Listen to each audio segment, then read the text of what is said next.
वालेकुम जी, मेरा नाम जावेद अख्तर है और मैं बहरिया टाउन फेज़ 8 सेक्टर डी का रिहायशी हूँ। ये कुछ अर्सा पहले ये जो रोड आप देख रहे हैं, ये 6 लेन रोड खुली होती थी और ये यहाँ की बेहतरीन रोड्स में शुमार होती थी जो मलक रियाज मस्जिद तक जाती थी। लेकिन आप देख रहे हैं मेरे घर से अब ये रास्ता मेरा बंद कर दिया गया है, वो उधर भी ब्लॉकेट लगा दिया गया है और इस रोड को नाजायज तौर पर ग्रीन बेल्ट खत्म करके और रोड खत्म करके और फुटपाथ खत्म करके बहरिया टाउन प्राइवेट लिमिटेड ने इसमें 5-5 मरले के प्लाजे बनाकर तकरीबन 5.5 करोड़ रुपए का एक प्लाजा फरोख्त किया और ये टोटल कॉस्ट इसकी तकरीबन 26 बिलियन रुपए बनती है, जो ये एनक्रोचमेंट करके और सीडीए और आरडीए की खुली खिलाफ वर्जी करके, जिसमें कहा गया है कि आप मेन रोड्स, ग्रीन एरियाज और फुटपाथ जो हैं ये या तो रिहायशियों की मिल्कियत होते हैं या ये आरडीए को प्लेज किया हुआ है इन्होंने। जो मेन उसमें इनका जो मास्टर प्लान था उसमें इन्होंने आरडीए को प्लेज किया था, लेकिन आरडीए भी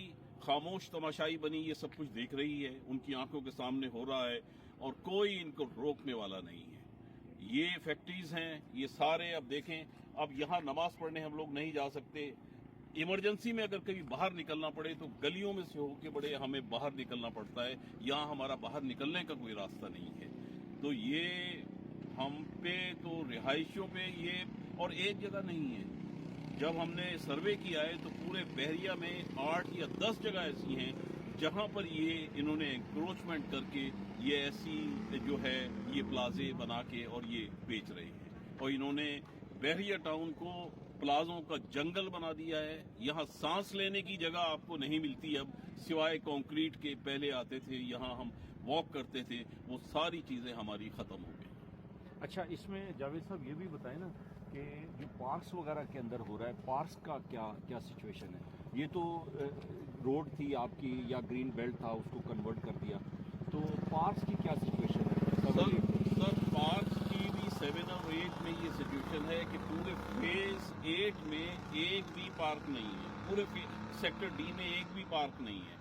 मेरे घर के आगे एक पार्क की जगह थी, तिकोना सा एक पार्क था, उस पे आधे प्लॉट पे कब्जा कर लिया और आधे प्लॉट पे फिर मैंने इनसे ब्रिगेडियर मुश्ताक साहब होते थे, मैंने उनसे कहा था कि देखिए आपने आधे पे तो कब्जा कर लिया है, लेकिन ये मेरा मैप है, मैंने इस पार्क को देख के मैंने यहाँ पर जगह ली थी कि ये मेरे आगे खुली जगह होगी, पार्क होगा, तो आप अब इस पे प्लॉट बना रहे हैं। तो उस पर मैंने कहा over my dead body brigadier साहब ये आप देख लें, अगर आपका कोई आदमी आए तो लॉ एंड ऑर्डर सिचुएशन पैदा हो जाएगी। जिसके बाद पूरे 2 महीने की नेगोशिएशन के बाद ब्रिगेडियर साहब ने मुझे वो पार्क बना के दिया और छोटा सा पार्क में आप देख सकते हैं खवातीन और बच्चे जो हैं वो परिंदों की तरह चहचहा रहे होते हैं बच्चे, और जो खुशी मिलती है। यानी कि इसका मकसद है कि ये सिर्फ एक ही पार्क है? सिर्फ एक पार्क, पूरे सेक्टर डी में एक पार्क है। असल में तो हर सेक्टर के अंदर मेरा ख्याल है हर सेक्टर में एक पार्क प्लान्ड था, हर सेक्टर में एक मस्जिद प्लान्ड थी। इस हमारे डी उस सेक्टर में भी एक बहुत बड़ी मस्जिद प्लान्ड थी, जिसकी जगह उन्होंने सिर्फ कोई 20 आदमियों के नमाज पढ़ने की एक छोटी सी मस्जिद बना दी है, जो इनका स्टैंडर्ड हरगिज नहीं है। जो इनकी मस्जिदें देखें तो वो बड़ी खूबसूरत मस्जिदें बनाई हुई हैं, लेकिन जब अब ये सिर्फ मनी मिंटिंग पे आ गए हैं, ये एक पैसा लगाना नहीं चाहते, सिर्फ जहां से इनको पैसा मिल रहा है उसको ये खींच के और ये लेना चाहते। और इसी तरीके से हर सेक्टर में जहां बेहतरीन जू था, वो हमें एडवर्टाइजमेंट में बताया जाता था कि देखें आप जू है, आप आए, आपके बच्चे यहाँ सैर करेंगे। अब ये उस जू को शहर शहर लिए घूमते हैं, जहां नया प्रोजेक्ट होता है पूरा जू उठा के वहां ले जाते हैं। तो ये धोखा दे रहे हैं, ये धोखाधड़ी है। स्कूल्स का क्या है? क्योंकि स्कूल्स का भी आपको पता है कि ये कम्युनिटी प्लॉट्स होते हैं, हर सेक्टर के अंदर होना चाहिए, तो स्कूल्स का क्या है? सर स्कूल इन्होंने अपना स्कूल एक बनाया हुआ है बस, और वो मनी मिंटिंग का जरिया है, और कोई स्कूल इलाके में नहीं। स्कूल के प्लॉट्स एलोकेट ही नहीं हुए स्कूल्स के?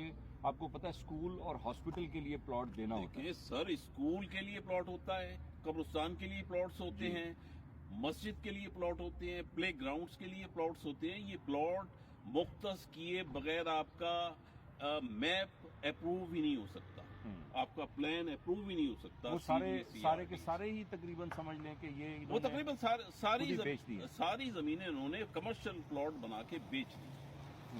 तो अब हम लोग तो जाहिर है अब किससे हम शिकायत करें, क्योंकि जो रेगुलेटरी बॉडीज हैं, RDA है, CDA है, they are partners in crime.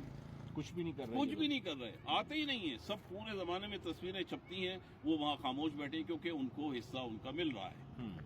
तो ये तो अब इसलिए हमने अब रिहायशियों ने ये खुद से डिसाइड किया है कि कोई हमारी मदद को नहीं आता, हम खुद उठेंगे, हम खुद अपने यहाँ टीमें बनाएंगे, उनको पैसा चंदा हम खुद जमा करेंगे, और हमने फिर वकील किया जाके, और हमने कोर्ट में इनके खिलाफ स्टे ऑर्डर लिया है। अब ये स्टे हुआ अब ये स्टे हुआ है।